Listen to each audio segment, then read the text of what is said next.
Di hari hujan, Haejin dan Kepala Hong berteduh di bawah payung. Haejin kembali menanyakan apa yang terjadi pada hari di mana minum-minum bersama.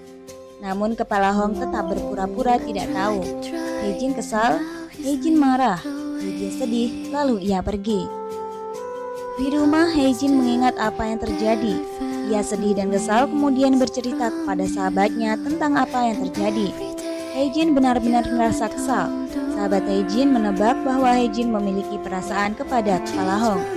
Namun Haejin menyangkal, kemudian Haejin menjadi salah tingkah. Paginya Haejin membeli kopi. Kepala Hong sedang bekerja paruh waktu di kafe tersebut.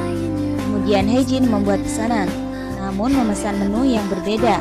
Haejin memberikan sinyal batasan dirinya dengan Kepala Hong karena merasa tidak nyaman. Pemilik kafe datang bersama anaknya. Mereka sedang berselisih, kemudian Haejin ikut terlibat dalam perselisihan mereka. Pemilik kafe kesal anaknya mendapat nilai buruk. Pemilik kafe meminta Haejin dan Kepala Hong menasihati putrinya.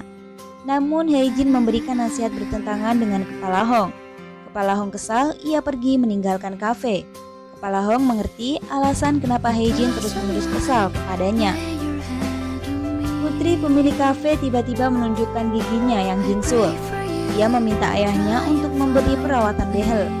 Haejin melihat keadaan giginya rapi dan baik, tidak perlu mendapatkan perawatan, ungkapnya. Lalu Haejin mendapatkan kopi gratis dari pemilik kafe. Haejin memeriksa pasien. Pasien tersebut adalah pemilik sewa. Ia mengalami nyeri, namun keadaannya tidak mengkhawatirkan dan hanya perlu mengkonsumsi obat saja. Pemilik sewa menyampaikan rasa syukurnya. Ia bahagia di Gyeongjeon terdapat klinik gigi, sehingga ia dapat berobat dengan mudah. Pasien berikutnya datang, ia adalah Kepala Hong. Haejin segera memberikan perawatan, namun saat Haejin menanyakan keluhan kepada Kepala Hong, justru ia mengungkapkan kekesalannya. Ia kesal karena hubungannya dengan Haejin kurang baik. Kemudian Kepala Hong mengungkapkan tentang hari itu. Haejin tersedak. Kepala Hong berusaha memberikan penjelasan bahwa hubungan mereka selayaknya teman.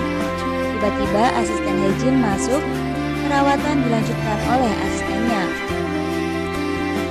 Saat makan siang, Haejin tidak berselera. Kemudian Haejin menceritakan apa yang terjadi. Haejin sedih, seperti sebuah rasa kecewa karena Kepala Hong hanya menganggapnya teman. Tiba-tiba sahabat Haejin memeriksa handphone. Sebuah pesan masuk, dan ternyata di ruang obrolan warga Gyeongjin, ia tertangkap gambar berjalan dengan seorang wanita. Haejin pulang. Ia terkejut karena tiba-tiba putri pemilik kafe berada di depan rumahnya. Ia meminta Haejin mengizinkan dia menginap. Tiba-tiba Kepala Hong datang. Ia meminta putri pemilik kafe pulang. Anak tersebut kabur dari rumahnya. Pemilik kafe menerima telepon dari Haejin. Haejin memintakan izin supaya putri pemilik kafe dibolehkan untuk menginap. Segera setelah itu, karena rasa tidak nyaman, Haejin meminta Kepala Hong pergi dari rumahnya. Kepala Hong pun segera pergi. Keesokan harinya, Haejin mengantar putri pemilik kafe pulang. Ia menyampaikan kepada pemilik kafe untuk lebih memahami putrinya, juga mengapresiasi kesukaan putrinya.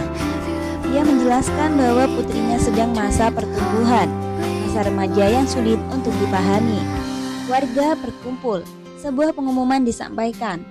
Ternyata hendak diadakan perlombaan. Masyarakat diminta hadir juga berpartisipasi dalam acara tersebut. Tiba-tiba seorang warga berguncing karena Haejin dan Kepala Hong duduk berjauhan. Haejin kesal, ia mengkritik sikap warga kemudian pergi. Kepala Hong menyusulnya dan meminta Haejin memaklumi sikap warga. Namun Haejin terlanjur merasa kesal. Haejin mengungkapkan kemudian berhubungan dengan Kepala Hong. Kepala Hong tersinggung lalu ia pergi. Hari perlombaan tiba, semua warga menampilkan penampilan terbaiknya. Seru, lucu, menghibur. Warga bersuka cita juga terhibur dengan acara tersebut.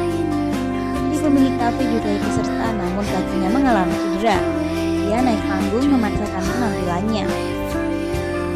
Tiba-tiba Haejin dan Kepala Hong ikut tampil dengan tarian lucunya. Sementara putri pemilik kafe duduk bernyanyi, akhirnya mereka dan mendapatkan hadiah. Usai acara, Haejin teringat dengan ayahnya. Kemudian ia melakukan sebuah panggilan telepon untuk ayahnya. Dari seberang Kepala Hong berjalan. Haejin dan Kepala Hong hendak berpapasan. Namun Haejin segera berpaling, ia menyelesaikan telepon. Tiba Kepala Hong berjalan di samping Haejin. Kepala Hong mengikuti Haejin. Ia mengajak Haejin berbaikan. Kembang api bersinar di udara. Haejin dan Kepala Hong menikmati pemandangan tersebut. Kita berlanjut di episode yang akan datang. Terima kasih.